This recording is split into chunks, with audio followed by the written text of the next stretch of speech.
NDA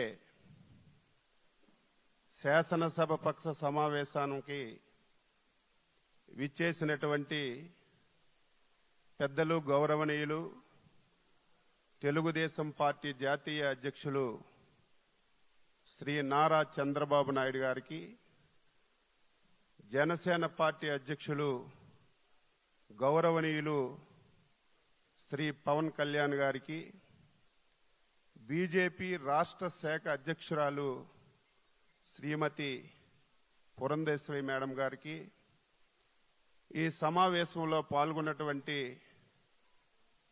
Telugu Desam party, Janasena, BJP నా తోటి శాసనసభ్యులందరికీ పేరు పేరున శిరస్సు వంచి హృదయపూర్వకమైనటువంటి నమస్కారాలు తెలియజేస్తున్నాను.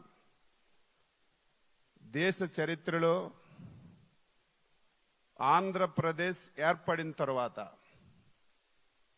ఇటువంటి అద్భుతమైనటువంటి విజయం ఇంతవరకు ఎప్పుడు మనం చూడలేదు. అటువంటి విజయాన్ని మనం సాధించాం. ఆ విజయానికి కారకులైనటువంటి అధ్యక్షులు చంద్రబాబు నాయుడు గారికి, ప్రధానమంత్రి మోడీ గారికి, పవన్ కళ్యాణ్ గారికి, పురంధేశ్వరి మేడం గారికి మరొకసారి హృదయపూర్వకంగా శిరస్సు వంచి నమస్కారాలు తెలియజేస్తున్నాను. అద్భుతమైన విజయం సాధించామని ఆనందం మనకున్నా సరే, మనందరిపైన గురుతరమైనటువంటి బాధ్యత కూడా ఉంది అని మనందరం కూడా ఒక్కసారి గుర్తుపెట్టుకోవాలని చెప్పి సందర్భంగా తెలియజేస్తున్నాను.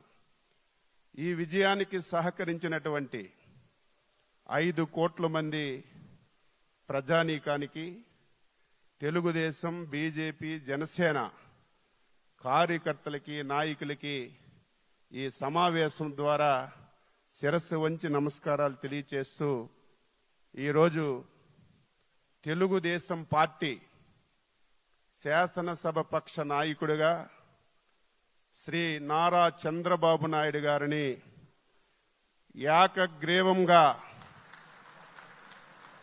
ఎన్నుకున్నట్లు ప్రకటిస్తున్నాను. మీరందరూ కూడా మీ యొక్క హర్ష ఆమోదాన్ని తెలియజేసి తెలుగుదేశం శాసనసభ్యులందరూ నిల్చొని ఒకసారి మీరు దీన్ని ఆమోదించవలసిందిగా మీ అందరికీ సందర్భంగా కోరుతున్నాను.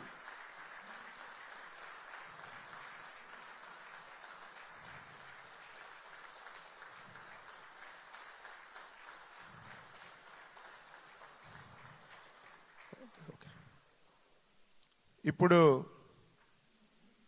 జనసేన అధ్యక్షులు ప్రతిపాదించిన అంటే